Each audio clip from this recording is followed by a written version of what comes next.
Hay, magandang umaga sa inyo mga kasi. Kamusta na po kayong lahat? Naway nasa mabuti kayong kalagayan at mag-iingat kayo palagi mga kasi.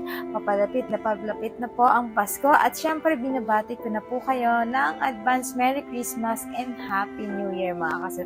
At syempre ang ganda ng ating tatalakay ngayong umaga mga kasi. Tungkol ito sa mag-asawa at alam ko po na marami kayong makaka-relate sa topic na ito mga kasawi. Ano ang tatlong rason na bakit mas excited ang isang lalaki na makasama ang kabit versus sa kanyang legal wife na asawa? Ang una natin na rason mga kasawi is kinikilig. Alam nyo ba ang mga kalalakihan kapag once na matagal na ang relasyon na mag-aasawa ay nawawala na yung kilig nila mga kasawi. Pero kapag once ang kabit ay nakakasama nila ay mas gustong gusto nila ito kasi alam mo kung bakit mga kasi hindi na nila ito nararamdaman sa kanilang legal wife na asawa mga kasawi. Ang kinikilig sila. Kasi kapag once na sila ang kasama ang kanilang kabit, ay talaga andun yung kinikilig sila mga kasawi kasi nag-uumpisa pa lang sila sa simula. Diba mga kasawi? Kumbaga, andun pa yung pananabik nila na makasama ang isang mistress, mga kasawi, kumpara sa kanilang legal wife na asawa. Kasi andun pa yung kilig moments nila, dalawa, yung nagpapatalbugan sila kung paano nila ipaparamdam sa isa't isa yung kanilang kilig, mga kasawi. Siyempre, mga legal wife kasi is hindi na nila nararamdaman ito dahil nagiging kampante at nagiging para na lang silang magkaibigan para sa kanilang mga anak, mga kasawi. May ganun kasi na mga kalalakihan ng ganun yung pananaw nila. At syempre, like ko naman sinasabi mga kasawi na hindi naman sa nila lahat na ganun yung mga kalalakihan. Pero ganito talaga ang mga kalalakihan kapag once na meron silang mistress, mga kasawi. Ayan yung ating una na rason. Ang pangalawa natin mga kasawi is nagpapabibo pa ito. Ayan.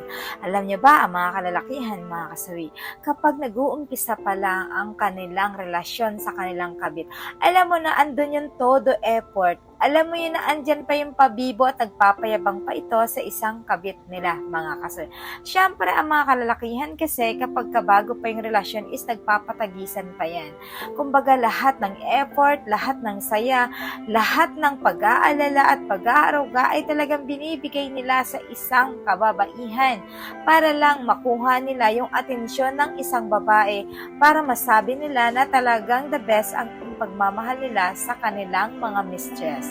Siyempre naman yung mga mistress naman mga kasawi is nagiging sobrang appreciate nila ito at higit sa lahat is feel naman nila talaga na talagang tunay ang kanilang pagmamahal ng isang lalaki para sa kanila. Siyempre mga kasawi. Siyempre sa kanilang asawa kasi siyempre kapag matagal na nagsasama 20 years, 15 years, 10 years, alam mo ba yung hindi na sila nag-e-effort pa kahit nga minsan birthday ng asawa, kahit anniversary pa yan, hindi na sila nagagawa pa na batiin. Minsan nakakalimutan nila dahil sabi nga nila is busy sila palagi sa kanilang trabaho.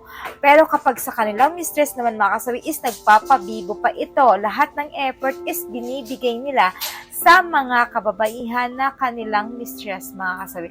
Siyempre, like ko naman sinasabi mga kasawi na hindi naman sa nila lahat na ganito yung mga kalalakihan. Pero ang mga lalaki kapag merong mistress, isa ito sa kanilang mga ginagawa, mga kasawi, yung nagpapabibo sa kanila. Ayan yung ating pangalawa na rason. Ang pangatlo natin mga kasawi is, syempre, nag-change oil. Alam mo ba, ang mga kalalakihan, syempre, sa kanilang asawa ay hindi na ito excited na mag-change oil pa. Alam mo ba kung bakit mga kasawi? Syempre, alam na nila kung ano yung kiliti ng kanilang asawa. At higit sa lahat, alam na nila kung paano yung mga dapat na posisyon na ginagawa.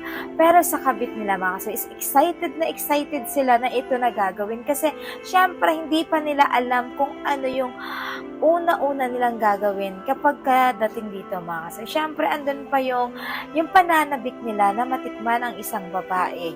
Diba mga kasawi? Siyempre, sa umpisa kasi, kapag once na hindi pa nila natitikman, andun yung pakiramdam na talagang pananabik ng sobra-sobra na matikman ang isang babae ng kanilang mistress. Siyempre mga kasawi.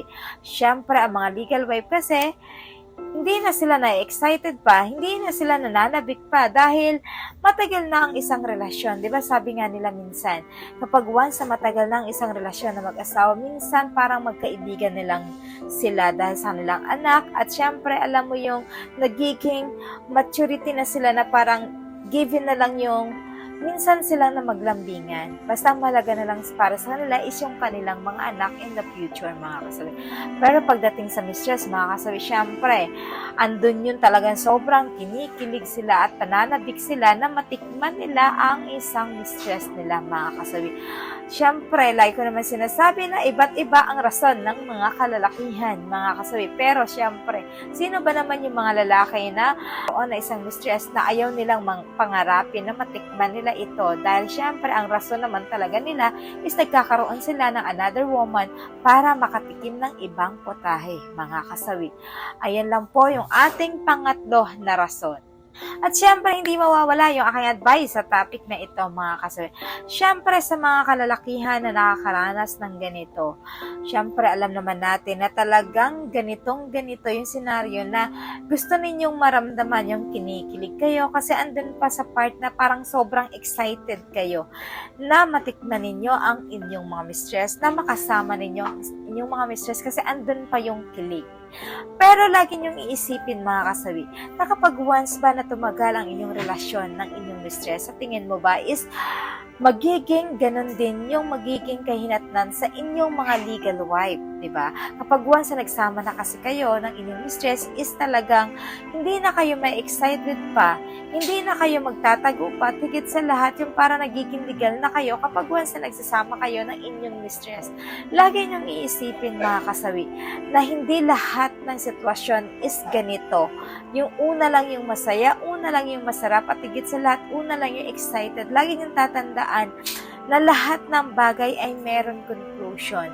So ngayon nagiging masaya ka, pero kapag once na nawasak na ang pamilya mo, ay wala ka nang babalikan pa. Lalo kapag once na ang babae ay sumuko na ito sa inyong relasyon, ay hindi na talaga ito babalik pa sa inyo kahit na ano ang gawin ninyo sa inyong asawa, mga kasawi.